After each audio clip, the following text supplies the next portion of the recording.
Aga nemad tulid kohe pärast sünagogist lahkumist koos Jaakobuse ja Johannesega, Siimone ja Andreasse majja.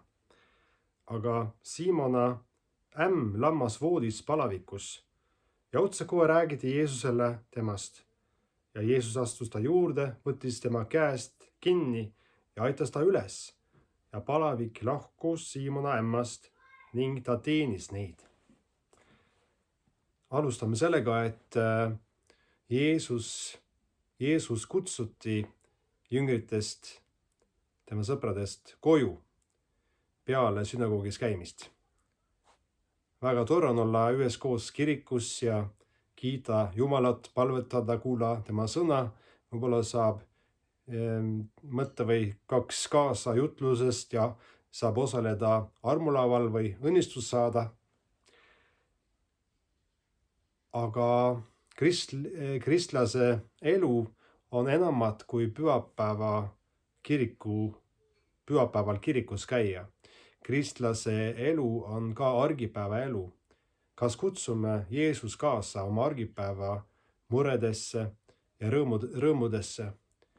Ta tahab olla seal ka. Palvetage lakkamatult, ütleb apostel Paulus, ja mõte on selline, et ei pea istuma 24/7 oma toas käed kokku. Ei, vaid et mõttes saab Jeesus olla igas olukorras kaasa. Meil tekib mingisugune küsimus argipäeva elus, mis ma nüüd teen? Mainime seda Jumalale ja palume tema juhtimist. Ja siis see teine asi, nad tulevad siis sellesse maja sisse, see on Siimon Peetrus maja, koos vennaga elab ta seal ja Siimon Peetruse ämm on ka seal. Ja tema on siis haige voodis ja otsekohe räägiti Jeesusele temast, sellest ämmast. Tihti on nii, et kui keegi on haige või me ise oleme haige, siis mõtleme kõiksugusi asju peale, mis tuleb teha. Mida tuleb anda juua või süüa, millised tablette, millisele arstile me helistame ja äkki tuleb ka mõelda koroonatesti peale. Ja kõik need asjad võivad omakorda olla tähtsad, aga kõige esimene asi võiks tegelikult olla see, et me toome seda olukorda Jeesusele ette.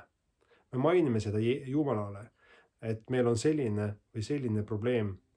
Ja siis võib juhtuda see, nagu siin juhtus selle ämmaga, et Jeesus teeb inimest kohe terveks. Aga see on õige, et kõik terveks ei saa. Ja vähemalt mitte kohe ei saa. Ja me ei tea täpselt, millal nii on, et mõnikord inimene saab terveks, kui me palume, ja teinekord ei saa terveks. Või vähemalt kohe ei saa terveks. Neid asju on Jumalale otsustada. Nagu üks pidali tõvõine mees kunagi palus Jeesuse käest, Jeesus või Issand, kui sa tahad, tee mind puhtaks. Niimoodi saame meie ka paluda, Issand, kui sa tahad, tee mind terveks. Me tohime ja me peaksime palvetama. Aga samas teame, et Jumal on see, kes otsustab.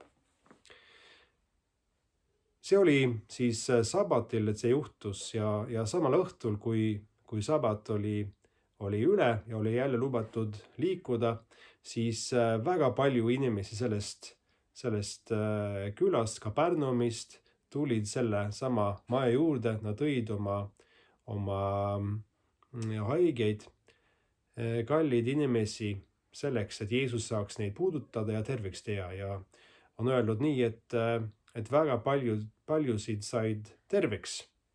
Võib-olla mitte kõik ei saanud terveks. Vähemalt teame mõni teine kord, kui Jeesus käis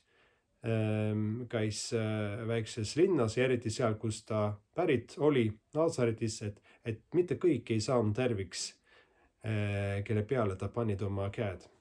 Ja me ei tea täpselt miks, aga me teame ka, et on loogiline, et mitte kõik inimesed saavad kogu aeg terveks saada. Siis oleks siin üle rahvastatud selles maailmas. Ja selles mõttes isegi see viirus, millega me praegu võitleme siin maailmas, isegi selle viirusel on oma missioon ja haigustel on oma missioon. Nad saavad tuua meid Jumalale lähemale. Nad saavad aidata meid avastada, mis on elus tähtis ja mis ei ole. Ja kasutagem siis neid haigusi, kui need tulevad meie peale. Kasutame neid hetked pigem selleks, et otsida Jumalat, kui needa teda või minna oma probleemidesse niimoodi sisse, et me valgust ei näe, sest Jumal tahab meil valguseks olla. Mis siis edasi saab selles loos on see, et kui päev on otsas, hilja õhtul, siis kõik lähevad koju ja Jeesus läheb magama, aga võib-olla ta ei saa väga hästi magada, sest nii pingeline päev oli. Vähemalt ta ärkab väga varakult üles järgmine päev ja ta läheb ühte tühja paika selleks, et olla palves üksinda oma taevase isaga koos. Ja sellised hetked üksinda oma taevase isaga, ma arvan, et ka meie jaoks väga tähtsad.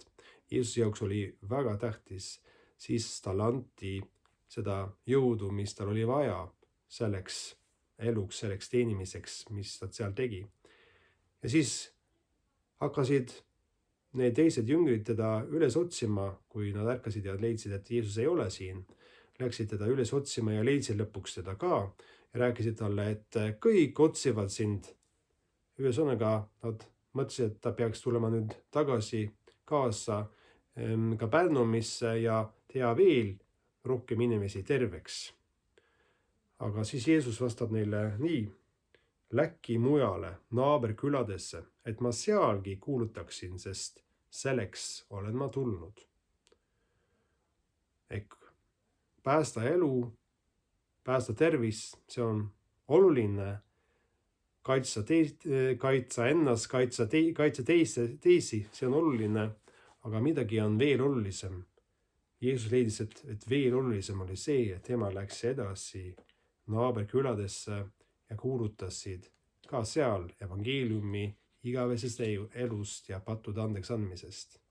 Sest see ihuliik elu, mis me praegu elame, see on väga tähtis ja kui me mõtleme selle peale, et seda elu on Jumal ise loonud, siis me saame aru, et kui tähtis see elu on, kui tähtis need asjad, mis me teeme, kuidas me kasutame oma elu, kuidas kasutame oma talente, kõiki asju, mis meile on antud. See on tähtis. Aga see on siiski ajutine elu. Aga igavene elu, see on igavene. Issand, õnnistagu sind ja hoidku sind.